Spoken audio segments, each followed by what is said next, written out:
बिस्मिल्लाहिर्रहमानिर्रहीम। अस्सलाम वालेकुम स्टूडेंट्स। आज हम मुतालिया कुरान का सफ़ा नंबर 138 करेंगे। इस पे है सूरत अल फजर।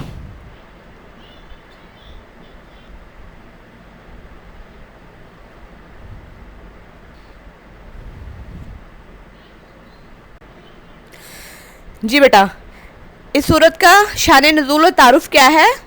ये सूरत नबी करीम सल्लल्लाहु अलैहि वसल्लम पर मक्की ज़िंदगी के दरमियानी दौर में नाज़िल हुई। ये वो दौर था जब मुशरिकीन मक्का मुसलमानों पर शदीद जुल्म सितम कर रहे थे। इस सूरत की इब्तिदा में अल्लाह ने अक्लमंद लोगों के लिए मुख्तलिफ चीज़ों की कस्में खाई हैं। पिछली कौमों यानी कौम आद, कौम समूद, कौम और आले फ़िरौन की नाफरमानियों और इन पर अल्लाह के अजाब का जिक्र इबरत के तौर पर किया है। फिर इंसान की कमज़ोरी का बयान फरमाकर वो नेमतों पर खुश हो जाता है और तंग दस्ती पर गमगीन हो जाता है। फिर अल्लाह ने इंसान की चंद कोताहियों यानी यतीमों की इज्जत ना करना, मुहताजों को खाना ना खिलाना, विरासत का माल हड़प कर जाना, माल से बहुत मोहब्बत करने का बयान फरमाया है। सूरत के आखिर में क़यामत का मंजर खींचा गया है। क़यामत के दिन गुनाहगार इंसान अपनी ज़िंदगी पछताएगा। इस दिन अजाब का इख्तियार सिर्फ अल्लाह को होगा, जबकि अहले ईमान के लिए अल्लाह की रज़ा और जन्नत का ऐलान होगा। जी बेटा, ये तो था इसका शान नुज़ूल और तारुफ। अब हम इसका तर्जुमा करेंगे। जी, बिस्मिल्लाहिर्रहमानिर्रहीम। शुरू अल्लाह के नाम से जो बड़ा मेहरबान नहायत रहम वाला है। फजर की कसम और 10 रातों की और जुफ्त और ताक की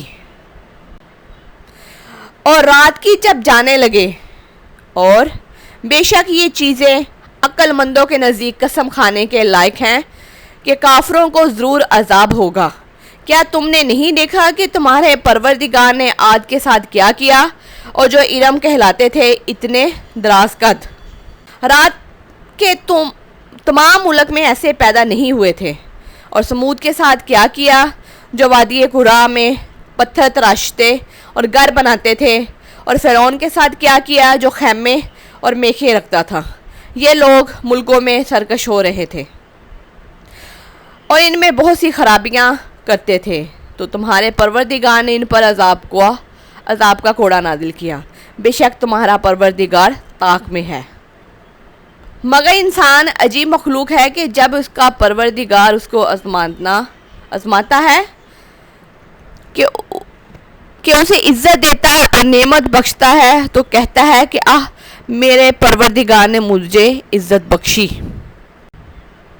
और जब दूसरी तरफ आजमाता है कि इस पर रोज़ी तंग कर देता है, तो कहता है कि हाय मेरे परवरदिगार ने मुझे जलील किया। नहीं, बल्कि तुम लोग यतीम की खातिर नहीं करते और ना मस्कीन को खाना खिलाने की तरगीब देते हो, और बैरास के माल को मेट कर खा जाते हो और माल को बहुत ही अजीज रखते हो। तो जब ज़मीन की बुलंदी कूट कूट कर पस्त कर दी जाएगी और तुम्हारा परवरदिगार जलवा फरमा होगा और फरिश्ते कितार बांध बांध कर मौजूद होंगे और दोज़ख उस दिन हाजिर की जाएगी, तो इंसान इस दिन मुतनब्बा होगा। मगर अब इन बात से उसे फ़ायदा कहाँ मिल सकेगा। कहेगा काश मैं अपनी ज़िंदगी के लिए कुछ आगे भेजा, मैंने अपनी ज़िंदगी में कुछ आगे भेजा होता। तो उस दिन ना कोई अल्लाह के अजाब की तरह किसी को अजाब देगा और ना कोई वैसा झगड़ना झगड़ेगा। इसे इत्मीनान पाने वाली रूह